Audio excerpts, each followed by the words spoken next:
Assalamualaikum dan salam sejahtera. Hari ini saya akan membincangkan tentang tugasan pembelajaran abad ke-21 mengenai speech delay dalam kalangan kanak-kanak.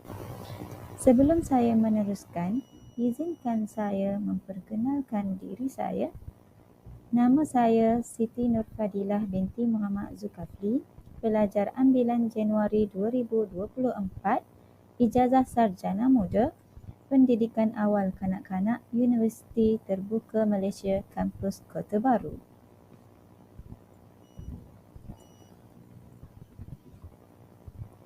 Perasan tak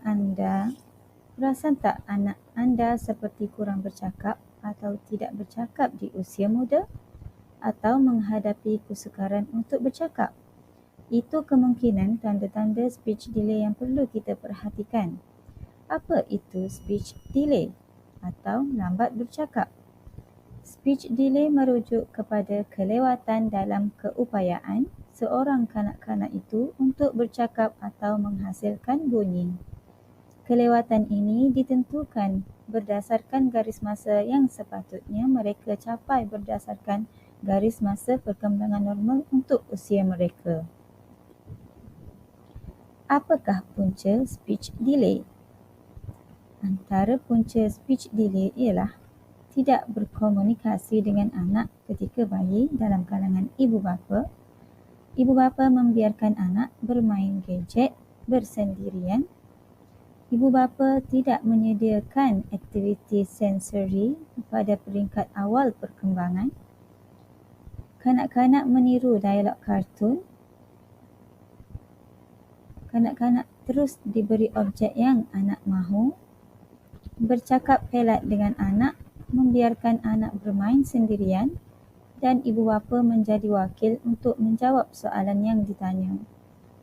Yang pastinya, tiada rangsangan untuk bercakap adalah menjadi punca kepada speech delay.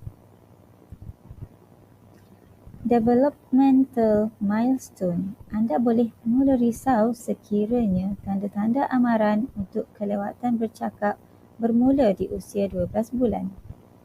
Apabila sudah berusia 12 bulan, ia menjadi satu kerisauan jika anak anda masih belum boleh melakukan perkara seperti berikut: melambai bai-bai atau menggunakan jari telunjuk untuk menunjuk ke arah objek tertentu yang dilihat. Menggunakan beberapa bunyi konsonan dan menyuarakan keperluan mereka. Apabila mencapai usia 15 hingga 18 bulan, seorang kanak-kanak itu berisiko untuk menghidap kelewatan bercakap jika mereka belum boleh menunjukkan perkara-perkara seperti berikut. Yang pertama, tidak mengucapkan mama, baba. Yang kedua, tidak membalas apabila diberitahu perkara seperti tidak, jangan, hello dan juga bye. Yang ketiga, tidak mempunyai 1 hingga 3 kosakata menjelang usia 12 bulan dan 15 perkataan menjelang usia 18 bulan. Seterusnya, tidak berupaya untuk mengenal pasti bahagian badan dan akhir sekali menunjukkan kesukaran dalam meniru bunyi dan tindakan. Pada usia 2 hingga 4 tahun pula, berikut adalah tanda-tanda tambahan untuk speech delay yang perlu anda perhatikan.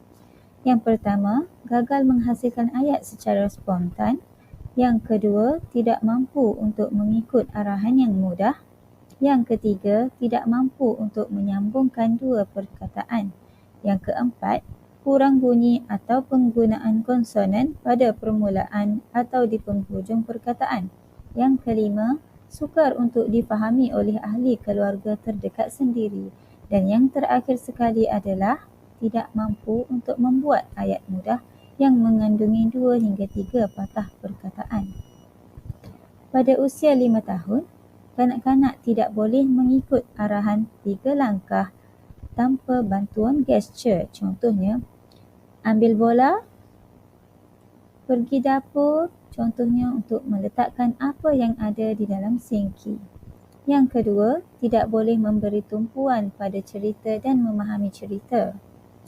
Yang ketiga, tidak boleh bercerita perkara yang lepas dan menggunakan kata hubung. Jadi, sekiranya ada tanda-tanda berikut, jangan tunggu lama-lama. Jadi, bagaimanakah cara untuk mencegah anak-anak daripada speech delay?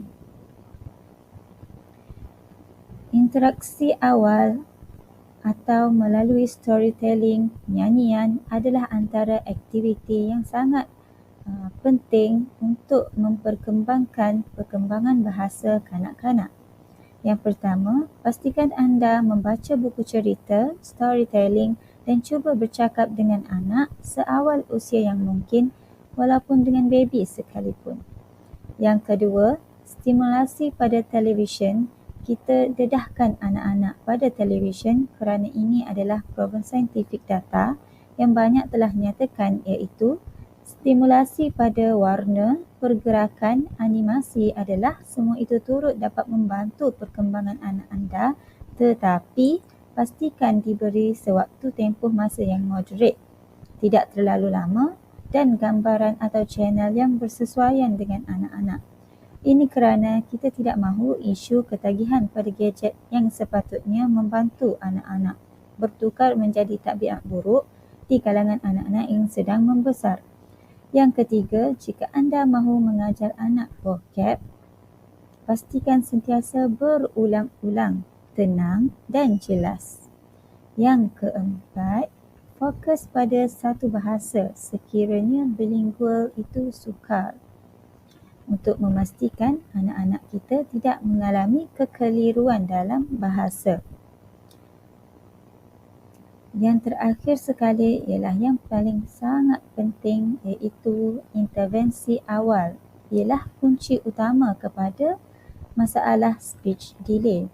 Sekiranya tanda-tanda awal telah berlaku, jadi kita sebagai ibu bapa perlulah membuat intervensi awal supaya dapat menangani masalah speech delay daripada awal lagi. Jadi kanak-kanak tidak akan ketinggalan dalam setiap perkembangan penting mereka.